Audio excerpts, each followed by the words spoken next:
Some crimes are loud, full of gunshots and sirens, but others slip in quietly, hidden behind velvet curtains and the hush of a closing theatre door. This is a tale of illusions sold as truth, of actors who never took the stage, and of a fortune built on shadows and forgery. When two bodies fall and a playwright disappears, only one man sees the script behind the silence. Before we begin, I'd love to know where in the world you're tuning in from and what time it is for you right now. Let me know in the comments. Settle in, because this mystery begins now. When I opened the door that Tuesday morning, I was met with a face that had spent time in the mirror, not for vanity, but for armor. Miss Melora Vance wore elegance the way some women wear mink, with the reluctant pride of knowing they didn't quite choose it, but it fit anyway. Her gloves were white, her voice was dry, and her eyebrows flicked once before she spoke. "Mr. Wolfe," she said, not unreasonably, "is expecting me." "He never expects anyone," I replied. "But he does occasionally tolerate them. Come in." She stepped past me with a grace you don't learn in night school and surveyed the hallway like she was preparing to audition in it. There was a stiffness about her, not the actress kind, but the kind that comes from holding too many things together at once.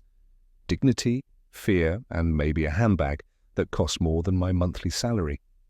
I didn't ask her problem. That was Wolfe's department. Once he could be persuaded to descend from his botanical throne. Mine was to read the temperature. And at that moment, Miss Vance registered a quiet boil beneath the surface of her expensive restraint. I led her to the office. Once inside, she accepted the chair I offered with the poise of someone who knew how to sit while being watched. I gave her 2 fingers of sherry from the corner cabinet and the smile I reserve for potentially hazardous women. Friendly, but not too familiar. She sipped it as if it were her cue. I didn't press. Wolfe was upstairs tending to the orchids and cultivating his contempt for urgency. That left me in the role of greeter, bartender, and unofficial analyst. "If it's money," I said, "he'll listen. If it's romance, he'll sigh.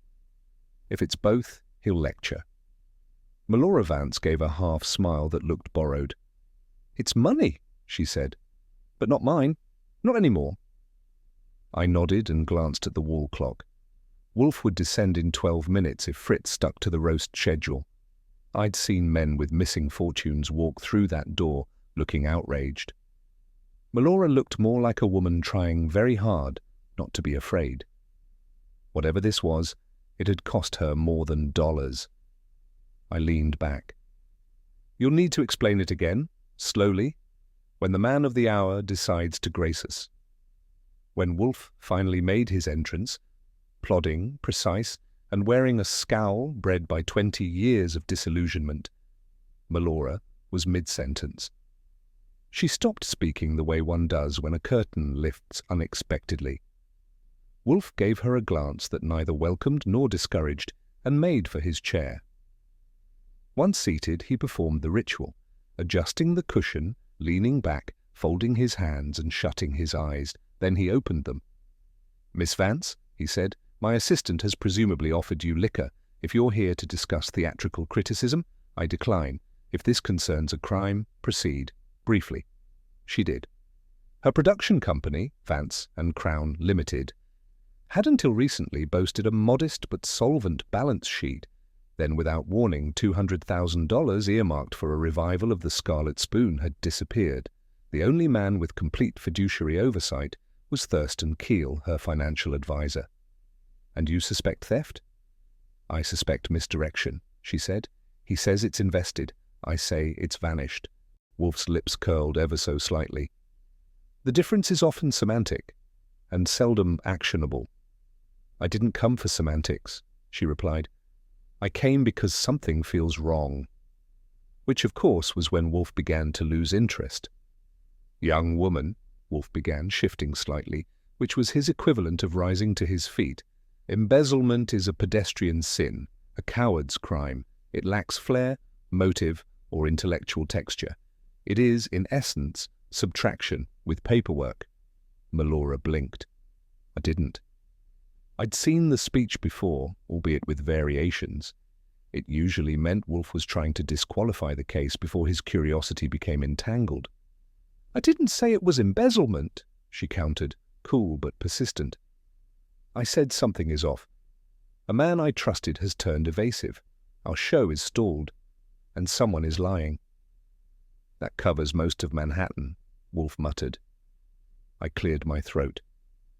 She mentioned the man's name was Thurston Keel. Wolfe gave me a glance that could have curdled wine. Yes, I heard." He exhaled slowly, as if expelling the burden of involvement. "I have no interest in tracing decimal points through theatrical ledgers. If your grievance concerns bookkeeping, consult an auditor." Melora didn't speak. She didn't have to. Wolfe's resistance was habit, not verdict, and I'd already seen enough to know this client wasn't going to vanish, even if her money had. Wolfe rose, an ordeal in 3 parts, and announced he would return to the orchids. That was his version of closing time. He didn't glance back. Melora stood too, slowly, the way people stand when they're trying not to let their knees show what their mouth won't. "I'm sorry for the intrusion," she said, almost managing the tone of dismissal. "I'll find someone else." I followed her to the hall, holding the door but not opening it. Sometimes you learn more from a retreat than an approach. She adjusted her gloves. "Was I wrong to come?" "Not if you wanted Wolfe's mind, just his attention." She nodded once, and for a moment the veneer cracked, only slightly, enough to show a woman gambling with more than assets.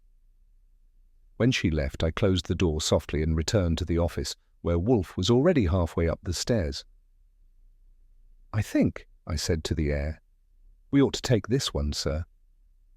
Wolfe paused on the 4th stair. That was progress.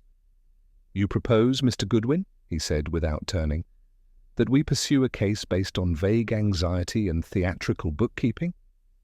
I propose we spend a few hours asking a few questions, and you don't have to do anything until it offends your sense of taste." He grunted, a sound with 50 meanings, none of them agreement. I waited. Finally, he said, "You may inquire. No commitment? No engagement? If it smells of banality, I shall banish it."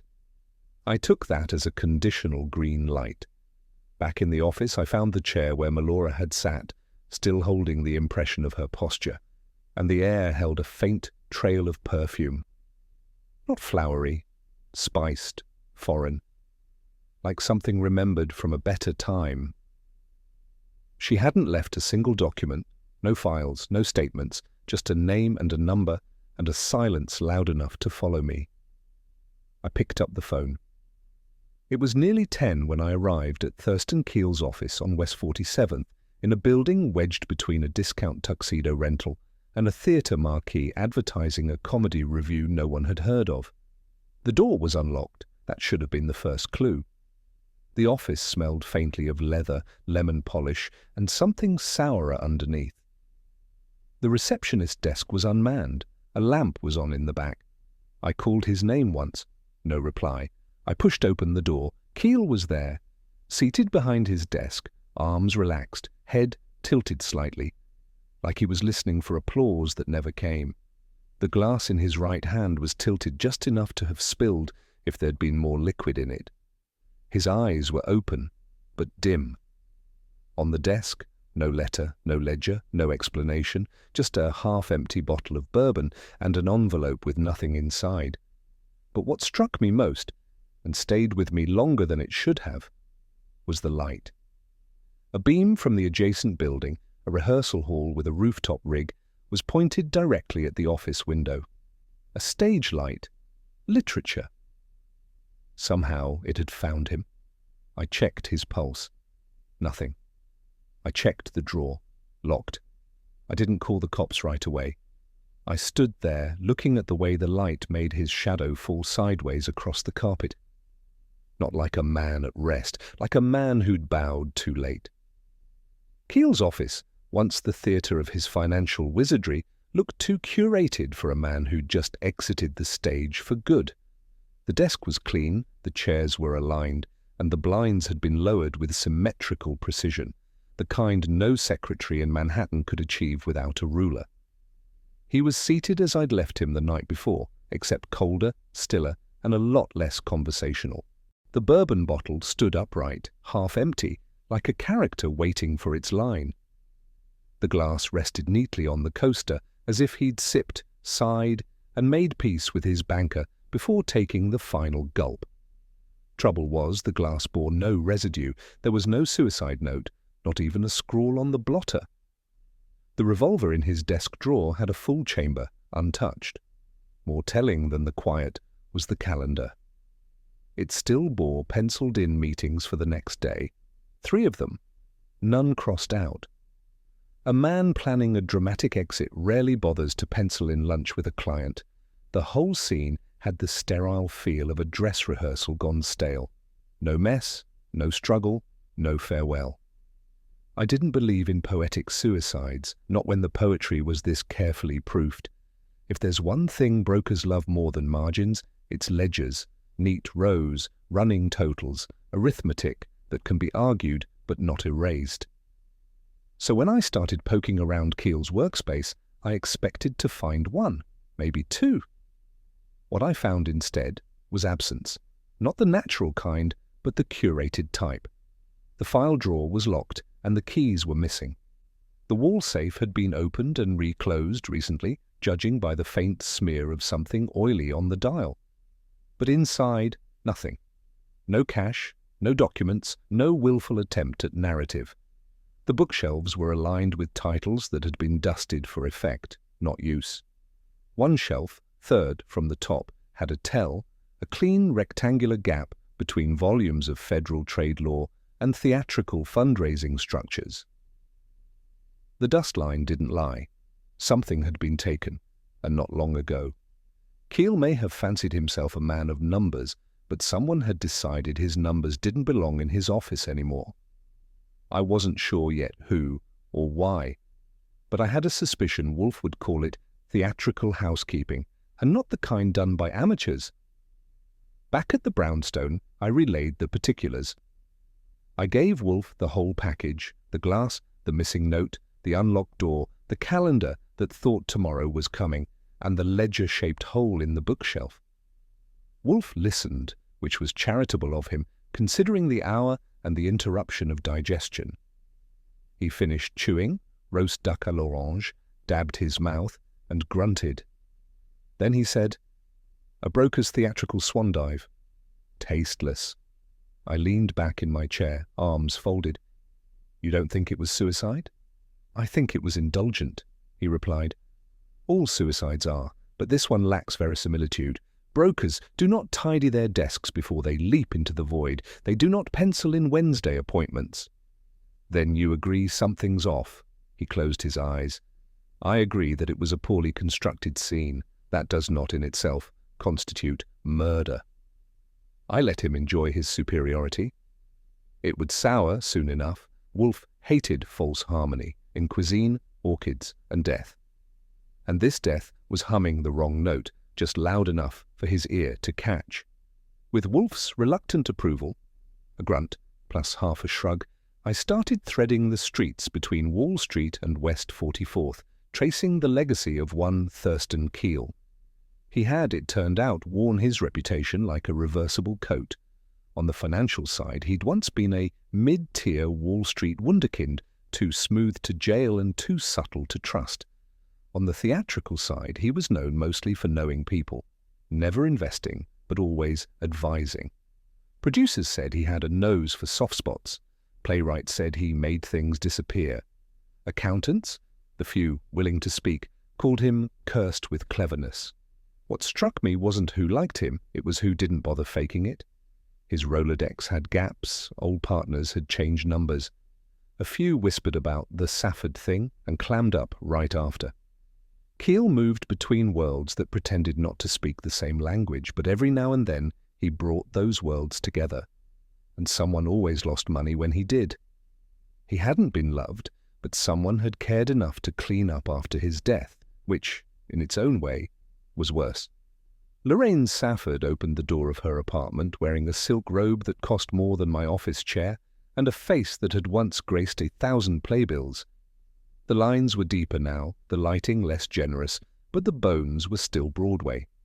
She recognized my name, didn't ask my purpose, and led me to a pale lavender settee as if auditioning for the role of a woman too tired to lie well. "Thurston's dead," she said, as though someone had left her a message on a napkin. "Yes, Mum."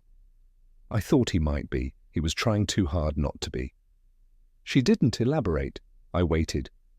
We were friends, once, before he started managing miracles for people who didn't ask where they came from.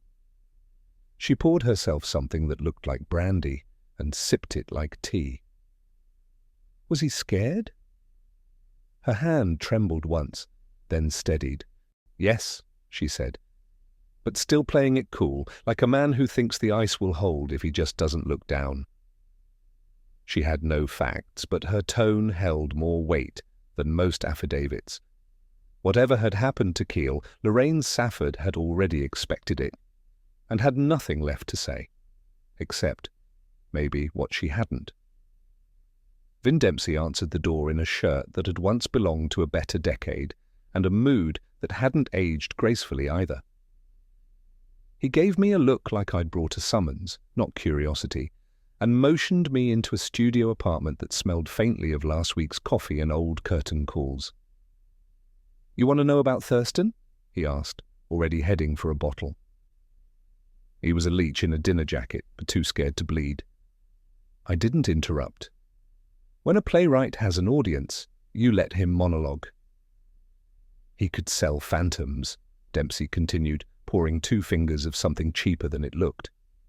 "Scripts no one wrote, roles no one cast, money no one saw again." I asked about recent contact. Dempsey snorted. "He called last week, looking for a title he could park for tax purposes. Said he'd give me 500 and a handshake." "And you said?" "I told him I'd take the handshake. I could always sell the hand." I finished my drink and took mental notes. Dempsey's bitterness was seasoned, not fresh. But there was something more beneath the sneer, something unfinished. I left before he could turn it into a second act. Back at the brownstone, Wolfe was where he preferred to be when the world insisted on murder. In his chair behind the desk, shielded by the Gazette and fortified with Fritz's impeccable supply of lager. I gave him the highlights from Dempsey's performance, the bile, the handshake, the suggestion that Keel trafficked in theatrical fictions even the IRS wouldn't dare to audit. Wolfe didn't look up. He scratched a note in the orchid ledger and tapped his glass with one thick finger. "More beer, Archie." "You're welcome," he grunted. "Mr. Keel continues to bore me. So far, the only victim is money, and money, as a rule, dies quietly." "He's still dead," I said, with no note and a ledger that vanished before the body cooled. "I am aware, and I remain unconvinced." I refilled his glass and stood there, watching him scowl at a smudge of misaligned newsprint as if it were a personal insult. For Wolfe, skepticism wasn't indifference, it was posture, like the tensing of a cat just before it deigned to pounce. He just needed the right scent. Fortunately, or not, Inspector Kramer had a talent for punctual disruptions. He arrived just past 6, smelling of sidewalk steam and department tension, with a face that could turn milk. He didn't knock. "Don't get up," he growled. "I'm not here for hospitality." Wolfe didn't get up. Kramer planted himself on the red chair like it owed him something and leveled a file folder at the desk.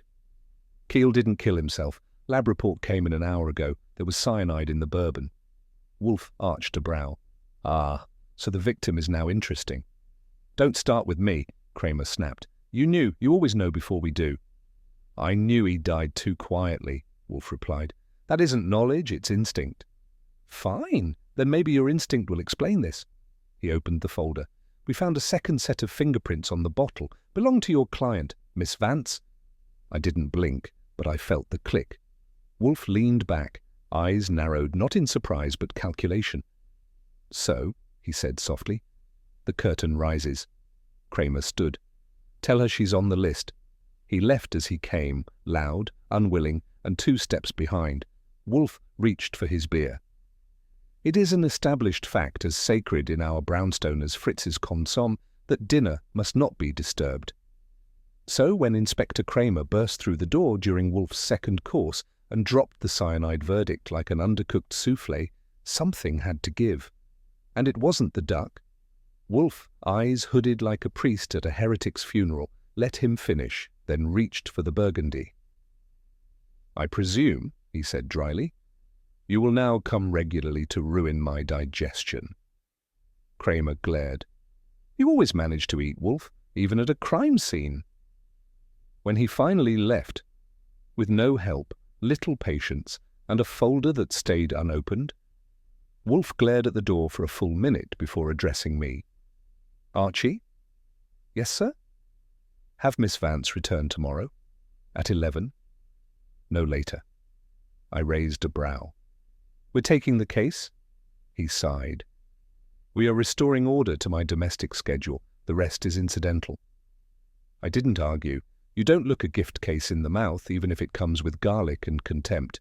Besides, I had the sense Wolfe had already smelled something, and it wasn't the duck.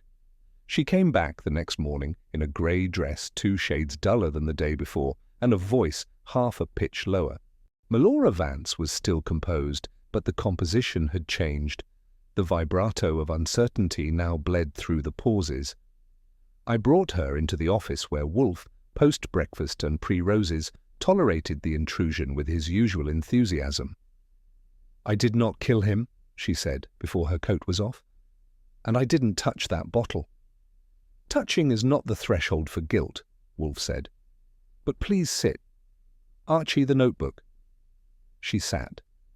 She looked less like a producer and more like a woman trying to stay upright while the floor tilted beneath her.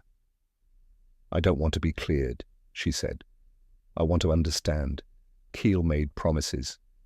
Strange ones. The kind a man makes when he knows something you don't. Wolfe didn't reply.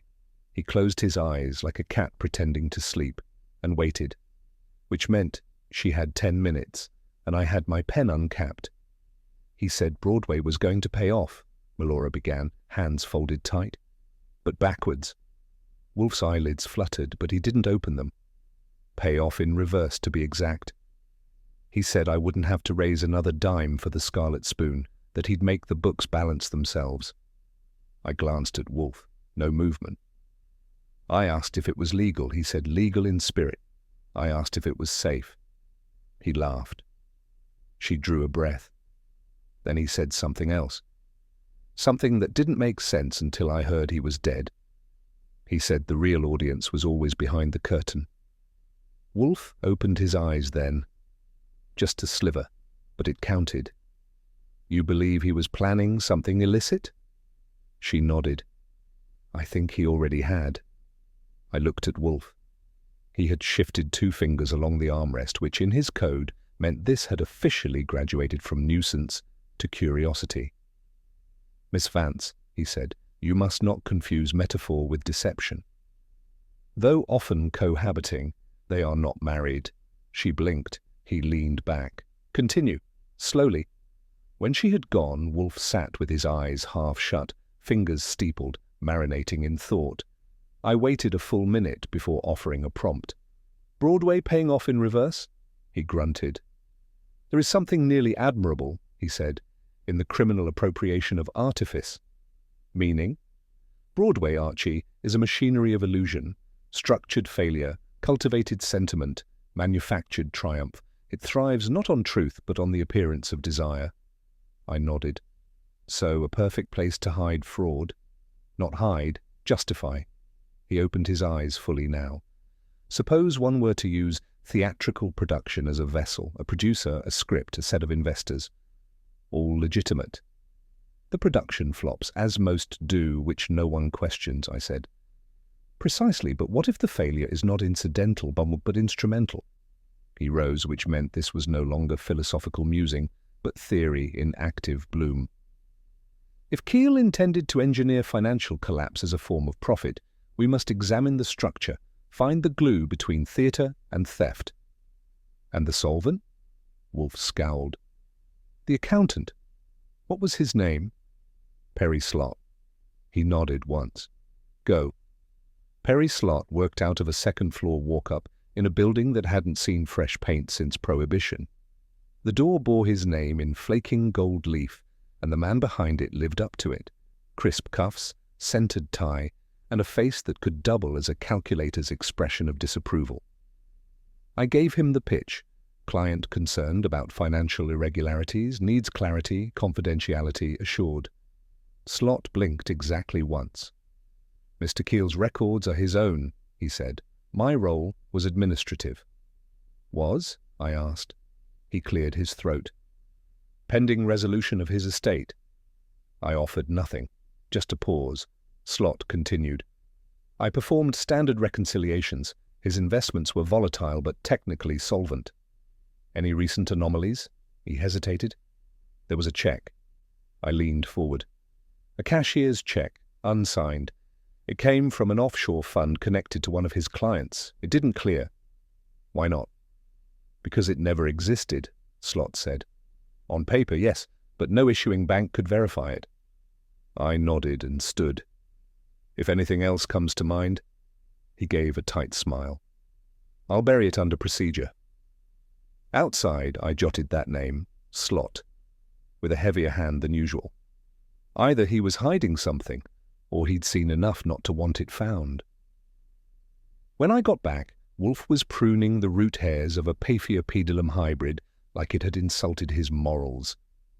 I gave him the facts, tidy office, evasive tone, and the detail about the phantom check. He didn't look up, but his brow lifted, the Wolfe equivalent of a trumpet blast. Describe his diction, he said. Precise, no contractions, clean as his fingernails. Then he is either innocent or terrified, Wolfe murmured. Possibly both. He snipped a leaf delicately. I stood near the bookshelf, flipping my notes. If the check wasn't real, who manufactured it? Keel, Wolfe said. Undoubtedly, but the why, Mr. Goodwin, remains elusive. I said nothing, which was wise. He had begun to pace 3 full steps, which for Wolfe was either inspiration or early onset doom. Finally, he spoke. We are being invited to attend a play, Archie. The production is amateur, the lighting poor, the actors unconvincing. But the script. He stopped. Yes? He smiled faintly. The script intrigues. Fritz entered with the air of a man who respects silence, but knows when to break it. Mr. Wolfe, he said softly. A young man came to the door. He asked for you. Name? He did not give it. He was carrying a sealed envelope. And? When I asked who sent him, he turned and left. Swiftly. Wolfe didn't move, but something behind his eyes narrowed, and I could almost hear the internal gears grinding like reluctant brass. Describe him, Wolfe said. Early 20s, thin, nervous, theatre on his breath. I stood. I can take a run at the stage circles, maybe a runner or errand boy. Wolfe waved a hand. Not yet. If he returns, Fritz, admit him without question, and preserve the envelope, if it is offered.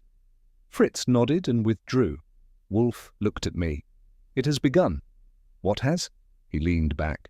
The confession. I didn't argue. You don't argue with a man who finds prophecy in a missed delivery. Instead, I opened my notebook and sharpened my pencil. Wolfe, as is his custom when something delicate needs pursuing in a city built to trample it, sent for Saul Panzer. You don't send Saul to ask questions, you drop him in the middle of a question and let the answers rise to the surface. He was back in under 4 hours with mud on his shoes and triumph in his eyes. The kid works part-time for the Wren, Saul said, seated in the office chair across from Wolfe. Assistant prop manager, name's Gilbert Fenney, 18, broke, stage struck. Wolfe grunted.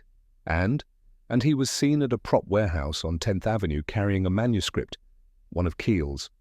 I asked, what kind of manuscript? Old, real old, but heavier than it should have been. He tried to drop it here, panicked when Fritz asked questions. Saul handed me a slip of paper. He left this in his locker. I read it. Deliver to Northwest personally, not police, not mail, do not read. Wolfe inhaled. Slow, deliberate. Archie, he said, take the car. Find the warehouse, and if you find the boy, be gentle. The frightened deliver truth more faithfully than the brave. I didn't argue. Wolfe was already sketching theories in the air. The warehouse on 10th Avenue was the kind of place you rent by the month when your dreams have outlived your creditors. The man at the desk had a moustache like a prop from My Fair Lady and a ledger that probably hadn't changed since Prohibition. He remembered the kid. Skinny, smelled like glue and tobacco, and pointed me toward a stack of boxes marked Broadway Ephemera, non-flammable. I gave him a look that made it clear I'd find my own way. 3 crates in, I found it, a bound typescript labelled The Crossing Waltz by Vin Dempsey. It was wrapped in a layer of cloth and theatre programmes, stitched shut at the spine with red tape. The weight was wrong. Even a 4-act flop shouldn't feel like marble. I slit the binding.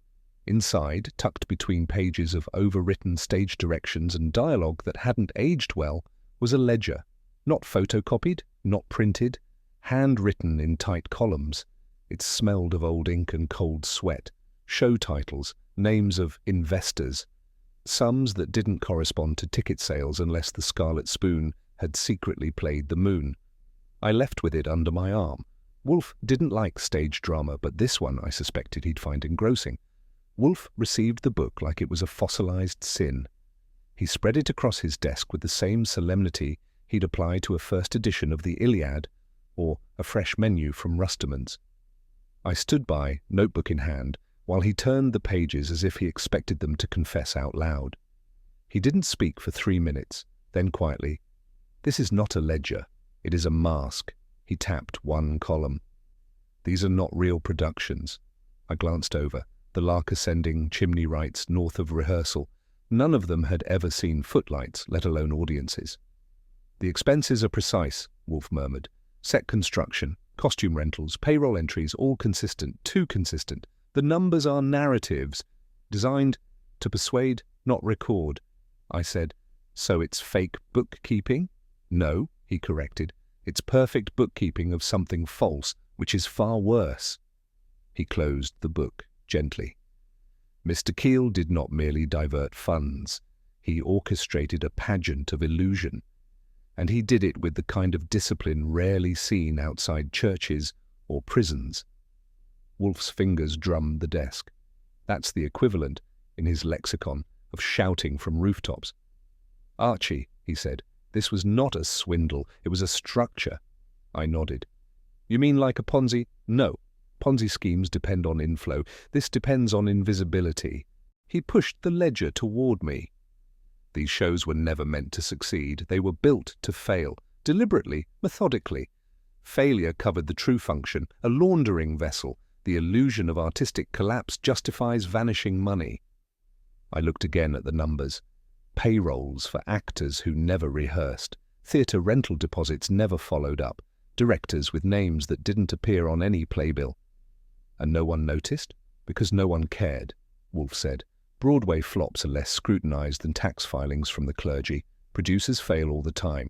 Keel exploited that indifference, possibly even offered failure as a service." I let out a low whistle. Wolfe glanced at the ledger, then at me.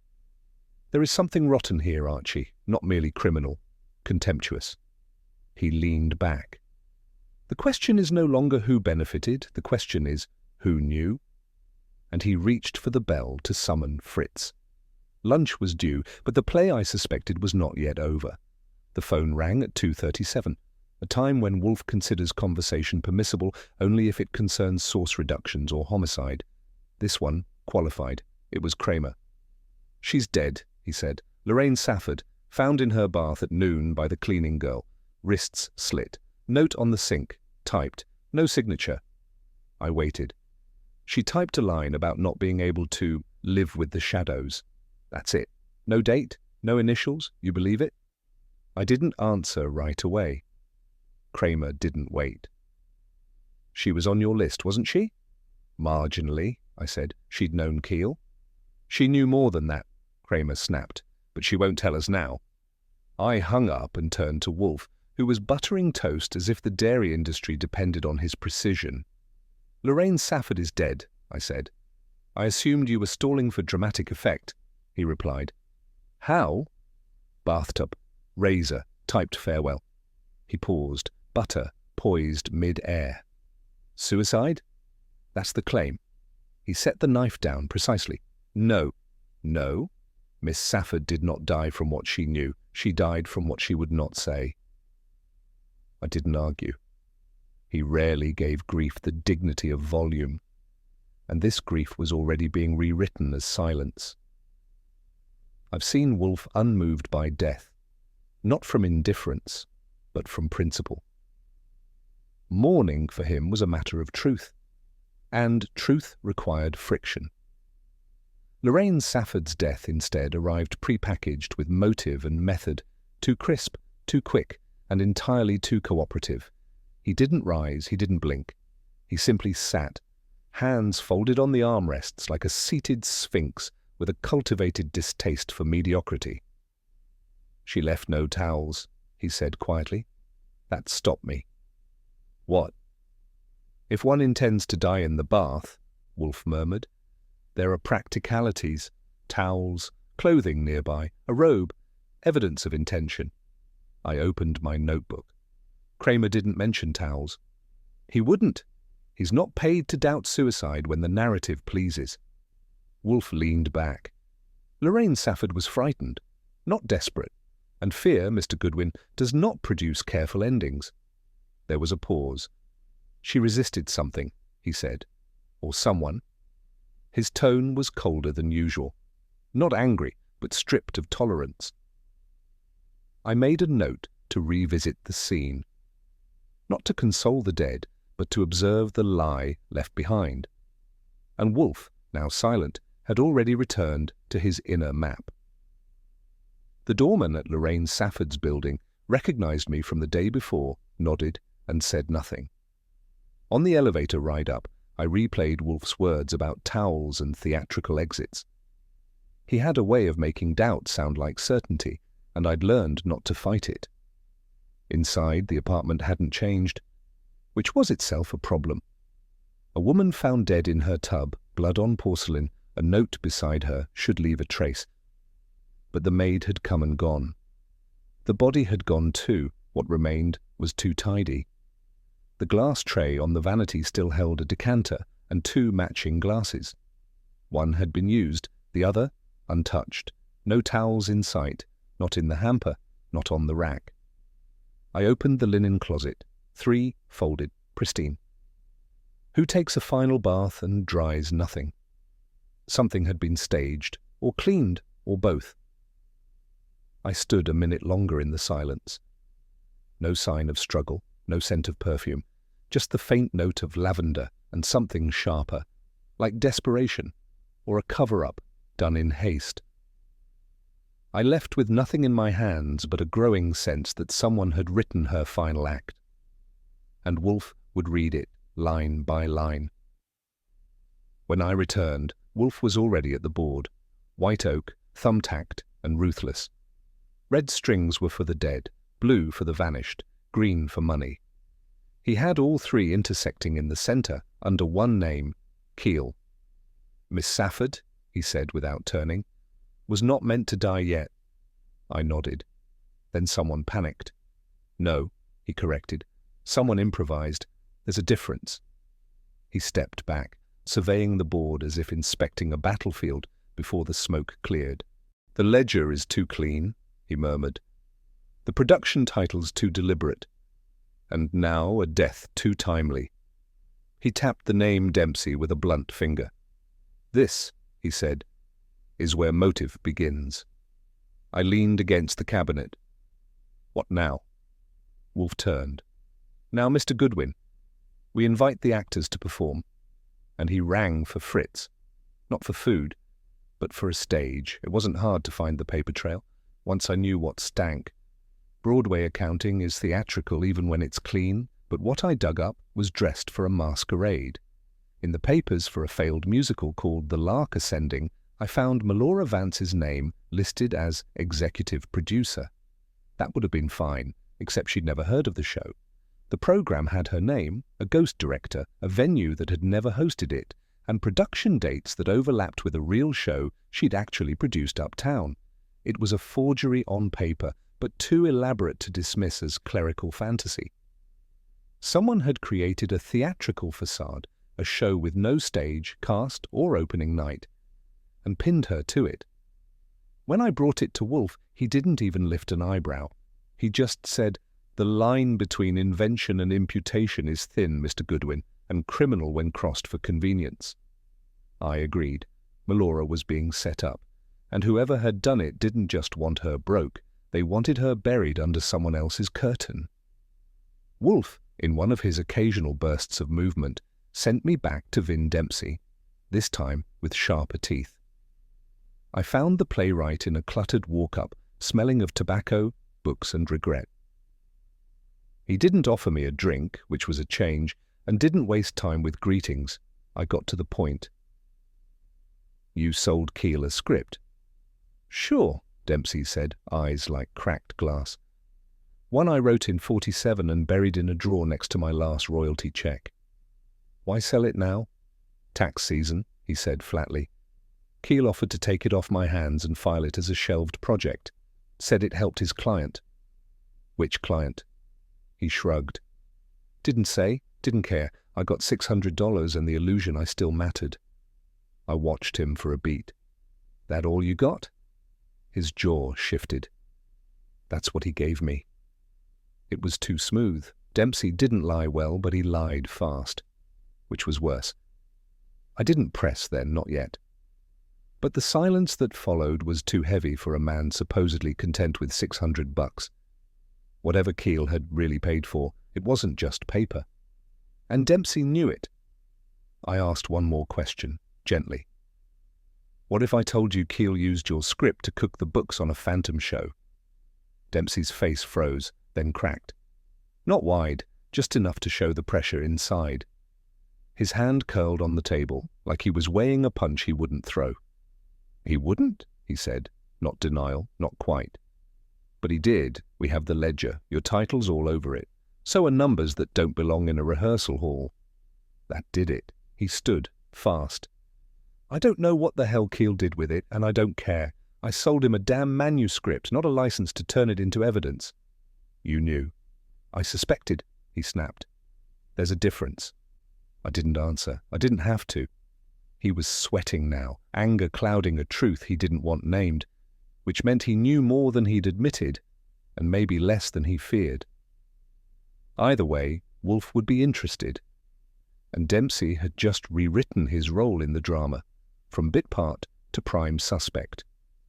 Wolfe was in the office, glass of beer in hand, the orchid ledger open beside him, when Inspector Kramer showed up with the usual bouquet of irritation and suspicion. "I'd love to know," Kramer barked, dropping his coat on the red chair, "why I'm always the last to learn when you're working a case." Wolfe didn't look up. "Because, Inspector, you lack the courtesy to inquire and the temperament to receive." Kramer scowled. "You've been interviewing everyone connected to Keel. You've got Melora Vance holed up like she's hiding from subpoenas. You even sent your errand boy to a prop warehouse." "That is Mr. Goodwin," Wolfe said mildly. "And he does more than run errands." "I want answers." "You want simplicity," Wolfe replied, "which I cannot provide. You are armed with facts, I am burdened with implications." That didn't go over well. Kramer grunted, rose, and paced once before turning to me. "He's got something, doesn't he?" "I couldn't say," I replied, "but he's keeping track." That was enough to send Kramer out the door, cursing softly under his breath. And Wolfe? He reached for the Gazette, untouched. The only man in New York who could dismiss a murder probe with a page turn. Kramer gone, I lingered. Wolfe didn't speak. He'd resumed flipping through the ledger like it was an old sermon he'd heard too often but wanted to memorize. "You've been staring at Lorraine Safford's name," I said. "No," he murmured. "At her time of death, that pulled me up short. You think it's wrong? I think her wristwatch stopped at 7:23 p.m. and her bathwater was cold at 8:10. means she died early or was found late. He reached for his beer. But the watch is the key. How so? He closed his eyes.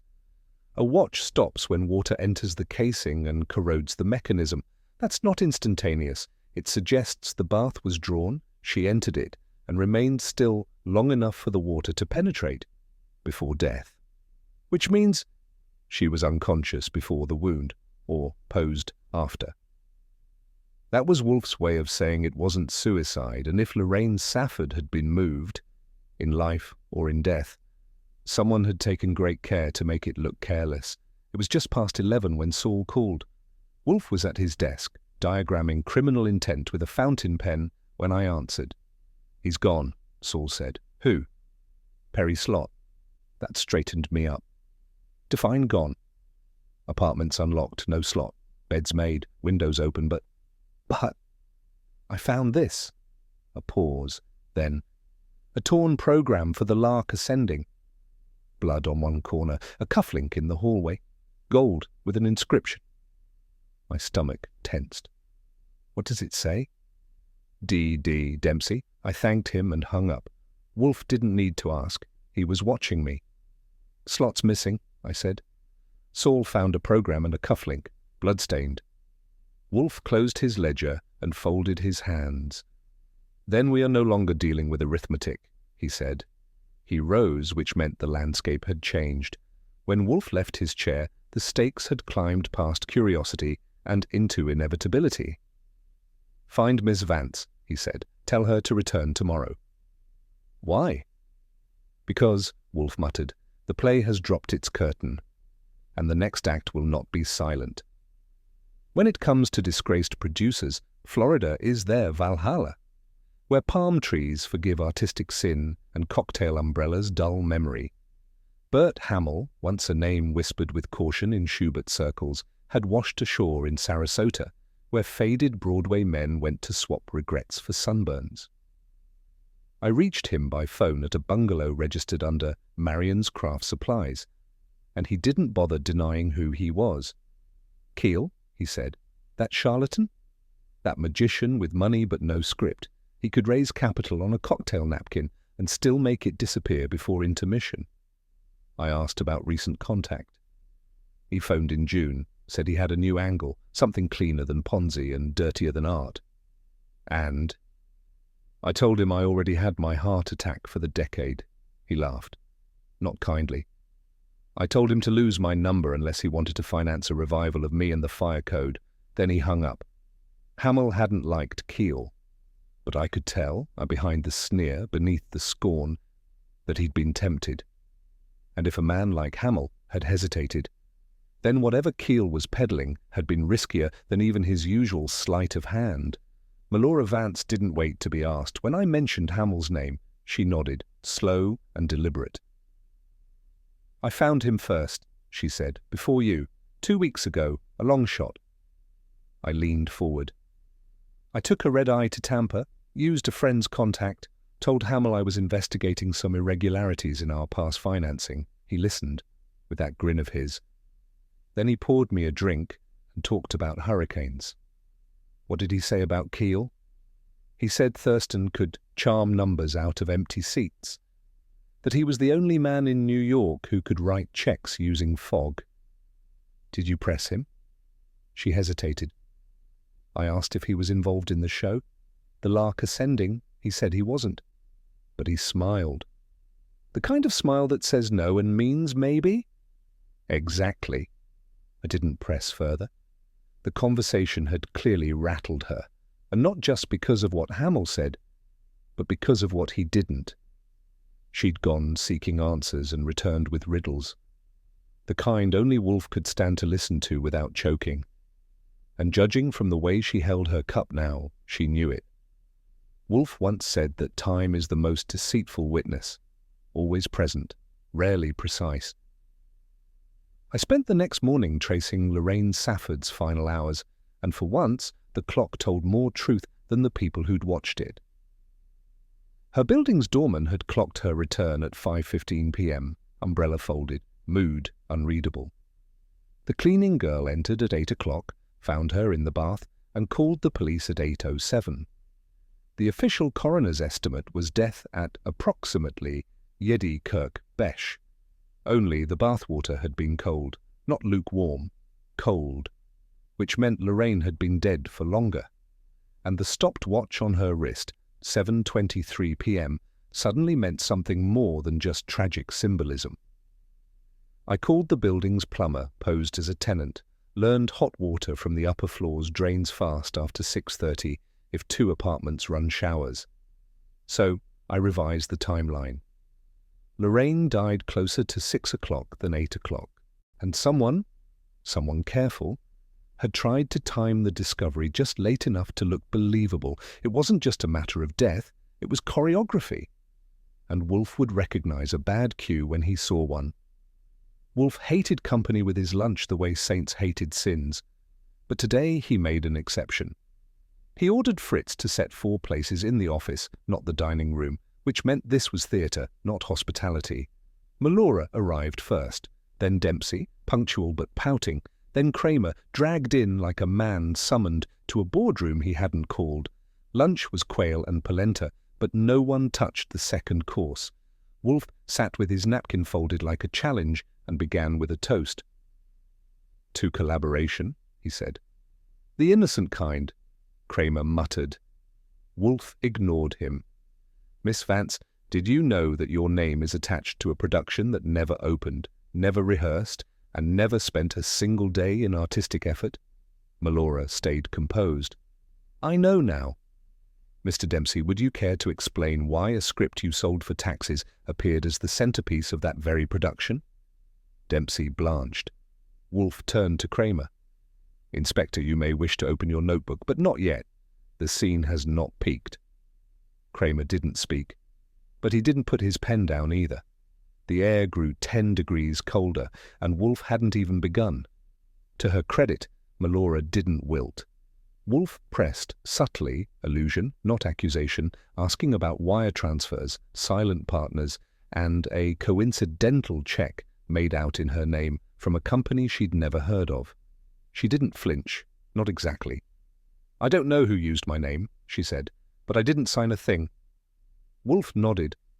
"Forgery is the art of using familiarity as camouflage. You, Miss Vance, were a perfect facade, stylish, legitimate, professionally untarnished, which is precisely why you were chosen." Kramer gave her a hard look. "That's not exactly an acquittal." "No," Wolfe said, turning slightly, "but neither is it an indictment. Not yet." Melora kept her back straight, her voice low. "If I'd known what Keel was building, I would have burned it down."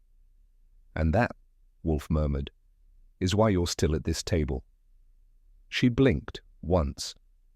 Whether from gratitude or exhaustion, I couldn't tell. But the real pressure hadn't landed yet. It was sitting directly across from her and beginning to squirm. Wolfe shifted the spotlight. With surgical slowness, he rotated toward Dempsey, who'd begun buttering a second roll he had no intention of eating. "Mr. Dempsey," Wolfe said gently, "how much of the ledger did you read?" "I didn't." "You sold the script, and then you watched it, or a version of it, appear in an accounting system. Were you paid again?" Dempsey froze. "Were you asked," Wolfe continued, "to keep quiet about how a play with no cast and no crew acquired investors?" "I sold a script," Dempsey said, voice tight. "That's all." Wolfe didn't move. "Did you also sell your silence?" "That did it." Dempsey stood abruptly. "I don't have to sit here and be accused." "You don't," Wolfe said. "But you might sit a moment longer and consider that silence, in this case, is no longer your ally." "I'm done." He left, muttering something that sounded rehearsed and unfinished. Melora didn't move. Kramer scowled. "Well?" But Wolfe was smiling, and that meant something had cracked. Wolfe rarely smiles unless something has turned. And when it does, the expression is not pleasure, but confirmation. He dabbed the corners of his mouth with his napkin and set it down with geometric precision. "The curtain," he said, "is lifting." Kramer grunted. "I'm glad someone thinks this is entertainment." No, Wolfe replied. It's deduction. I've merely arranged the players. Are you saying Dempsey's the killer? I'm saying, Wolfe said, that Dempsey just fled the stage before his cue, which tells us something. Melora looked at him. What does it tell you? That he knew the script was fake, Wolfe said, and that he feared what the final act might reveal. He stood slowly. Tomorrow, Inspector, I will give you the name of your murderer, but not today. Why not? Because, Wolfe said, turning, some roles require rehearsal. And with that, he departed. Not dramatically, just definitively, leaving Kramer, Melora, and me in a room that suddenly felt like an empty theatre before a storm. The call came just before dusk. Saul's voice was low and flat, the way it gets when he's saying something you'll wish weren't true. They found him? Slot? Yeah, stage pit, shuttered house on 48th, rope, neck. I wrote it down with a pen that didn't feel steady. Who found him? City inspector, routine walk-through. They thought it was vagrancy until they saw the ledger fragments in his pocket. What ledger? Photocopy, just one page, the lark ascending, same amounts, same names. I thanked him and hung up. Wolfe hadn't moved when I told him. He simply nodded once. Then we are near the end, he said. Slot had the proof. Yes, Wolfe murmured, and he tried to deliver it. He didn't say the rest. He didn't have to. Perry Slot had taken the curtain call none of us saw coming, but now Wolfe was ready to take the stage, and when he did, there'd be no applause, only justice. Wolfe sat immobile in his chair, fingers steepled, as though the very contours of the armrests carried secrets. I placed Slot's autopsy report before him. The word strangulation glistened on the page, stark and unembellished. No flourish, no poison's flourish, no banging finale, just silence. Stern, final, and inappropriate. He folded his thick fingers. A staged suicide is an actor's challenge, he said slowly. But strangulation is backstage violence, brutal, clandestine, and devoid of spectacle. I leaned in. So Slot was silenced, efficiently. Precisely, he murmured. No ceremony, no faux drama, just closure. I understood that this was a pivot. Lorraine's death had been choreographed. Slot's was erasure. Different method, I said. Not different motive, Wolfe corrected, closing his eyes. The same composer, different act. His calm did not reassure, but it did whisper that he was already rearranging clues for the final tableau. I handed Wolfe Lorraine's broken wristwatch, set, forever, at 7:23 p.m. He examined it for a heartbeat, then looked at me. And the water? Cold when the body was found at 8. He paused, silverware half lifted mid-meal. A suicide timeline requires warm water. The gradual loss of temperature is insurance. Or disguise. I see. Wolfe placed the watch carefully on the blotter. This watch did not stop at the moment of death. It stopped when water invaded the mechanism, some minutes later. He fixed me with the intensity of his conviction. Someone moved the body into a pre-drawn heated bath, long enough to cloak the time of death, but too late to fool a watchmaker. He tapped the watch. This object speaks, and it says, someone falsified the chronology. I felt the air shift. Wolfe was turning cold evidence into a red-hot lead. Wolfe reclined, extinguishing the moment like a candle. Reconstruct the timeline, he instructed. I laid it out. Lorraine arrived home around 5:15. Cleaning woman entered at 8. Coroner estimated death at 7:45, but cold water and the watch suggested otherwise. He nodded thoughtfully. So the body was placed later, after 7:23, but before 8. The delay creates a false alibi window. And frames someone who left town early, I added, or anyone within that window. Wolfe's voice held satisfaction. Architects of illusion delighted him. They set the scene to support a narrative. They manipulated time. He paused. This is stagecraft of death. I took the implication. The murderer crafted her final moments. Wolfe smiled faintly. Precisely. The act was not natural, but unnatural genius requires staging. This death was a performance. He tapped the ledger on his desk. Now let us watch the applause or the silence that follows. As if prompted, Wolfe picked up a paper. Copies of my interviews, Dempsey's statements, emotional volatility displayed in print. He drank deeply from his lager, measured. Dempsey's reactions were neither grief nor surprise, Wolfe observed. They were calculated, defensive, anger without dismay. I nodded. He snapped when I mentioned laundering. Wolfe polished his glass. Striking. He sold a script, then recoiled when its application was revealed. His anger was ownership, not denial. He leaned forward. And consider his financial situation, debts, dwindling prospects, resentment toward Keel. Motivation enough. But add this, Lorraine knew something. Dempsey resented that knowledge. His reaction to her death was not shock, it was restraint. He stared at me, quietly triumphant. He's a man who fled before the curtain. A man who feared the final act. I could see the gears turning behind his eyes. You believe he killed her to protect the scheme and silence her? Wolfe nodded.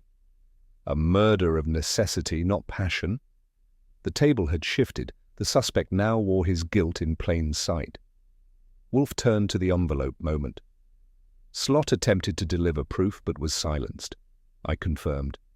Courier slipped here, then vanished. Slot disappeared. Found dead. He tapped the table. His intent was the final draft. His demise, the cover-up. So the ledger was the linchpin, and Slot, its messenger. Wolfe's nostrils twitched. He carried knowledge. Forged script, falsified ledger, framed producer. And he paid with his life. Wolfe closed his eyes. Yes, the courier's flight was the heartbeat before the hush. He looked out the window. We, sir, were intended to review an innocent play. Instead, we're reading a confession in fragments. He set his jaw. Slot's death speaks volume. It surpasses leaking. It screams prevention. He rang for Saul.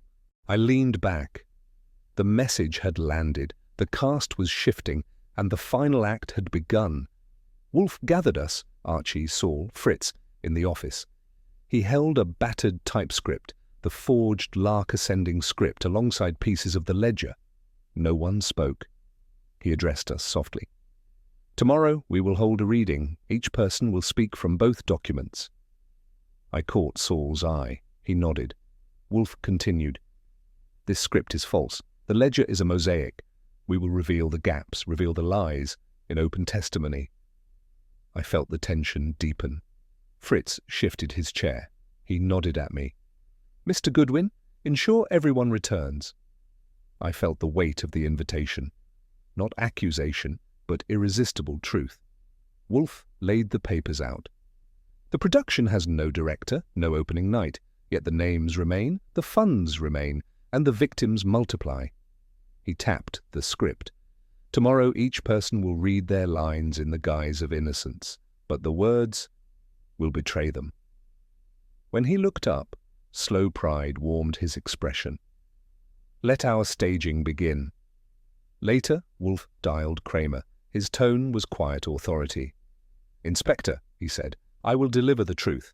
Killer, motive, and method in 10 minutes tomorrow at 11 exactly. Kramer grunted. At your office? Yes. No delays, no exceptions. Wolfe agreed. I shall employ brevity and precision. He hung up and sighed. He's intrigued. I looked at him. He's compelled, and so will the parties involved. Wolfe rose, folding his hands behind his back. Tomorrow is our final rehearsal. The audience is police. The cast is present. The script is falsified. We simply need the curtain. He paused, eyes on me. And the confession. I closed my notebook, feeling the gravity shift. The play was nearing its end, and Wolfe, as ever, held the final words. At 10:45, I adjusted the symmetry of Wolfe's office with the precision of a set dresser who knows the critics are coming. The red leather chair that usually held my posterior had been nudged to the side to make room for the day's cast. Melora Winthrop in a silk blouse that looked too fragile for reality, Dempsey in a suit that had been ironed but not forgiven, and Inspector Kramer parked like a warning label, chewing the end of his cigar with ecclesiastical judgment. And then there was the fourth chair, empty, facing Wolfe's desk with deliberate emphasis. It wasn't assigned, but it wasn't forgotten. I'd placed it there myself at Wolfe's quiet nod, and I had a sneaking suspicion it was meant to represent something, or someone, we'd all misjudged. Wolfe hadn't spoken yet. He was inspecting the table as though it might betray him. But that chair, the empty one, spoke plenty. It said, "This is where the story turns." When the clock nudged 11, Wolfe stirred his bulk, and the audience fell quiet. He was about to raise the curtain, and not everyone would like the script. Wolfe, seated with the grace of a mountain grown weary of standing, lifted a sheaf of paper between thumb and forefinger. It was typed neatly on creamy stock, the kind no producer buys unless he intends to impress or deceive. He laid it gently on the table. "This," he said, "is the opening of Act 1, Scene 2. I should like each of you to read a line." Melora blinked. Dempsey shifted. Kramer said nothing, which for him was a thunderclap. I passed the pages around like communion wafers, and they took them with equal reverence and dread. Melora went first, reading a line about loyalty. Dempsey followed, snarling a sentence that might have been about betrayal. Kramer declined. Wolfe didn't press. "These lines," Wolfe murmured, "are not from any production registered with the Dramatists' Guild. They are, in fact, entirely fictitious as the show's keel mounted." He let the silence settle like dust. "But what matters," he said, "is how you read them. Lies are dull, but lies read aloud, especially by those who recognize them, can be positively musical." Wolfe lifted his gaze. "Mr. Keel," he intoned, as if addressing the empty chair directly, constructed nothing theatrical. What he produced was a machine, a silent, grim contraption designed to digest illegitimate funds and excrete credibility. He leaned back. His hands tented beneath his chin. He selected plays with no future, relics, discarded drafts, unstageable nonsense. He purchased the rights not to perform them, but to list them, ghost shows with phantom investors and bookkeeping cleverness that would shame the Revenue Bureau. Melora gave a small gasp. Wolfe ignored it. He used Mr. Dempsey's old work, unmarketable, unsigned, forgotten, ideal for paper trails. He used Mr. Slott's accounting hands and a theatre circuit recently dimmed by the pandemic of public taste, and he used Hamill's name, a man too disgraced to defend or deny. Kramer spoke at last. "You're saying the shows never existed?" "No," Wolfe said. "I'm saying they were deliberately doomed. Their failure was the disguise. Behind the curtain stood men who needed losses on paper, clean ledgers, and the appearance of cultural aspiration." He tapped the forged script, and Keel sold them all a fiction, including the one where they'd ever see their money again.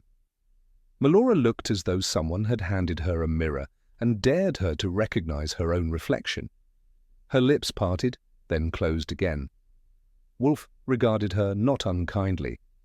"You," he said, "were not deceived maliciously. You were collateral in a performance intended to buy time. Mr. Keel promised you a share of wealth that did not exist, and which, had it existed, was already spoken for by men who do not issue polite reminders." Melora's voice, when it arrived, was a fragile thread. "He said the funding was real. He lied. The fortune was never in the bank. It was in the belief of those who wouldn't question it for fear of being removed from it." She turned her face from him. Wolfe cleared his throat. "There is cruelty in deception, yes.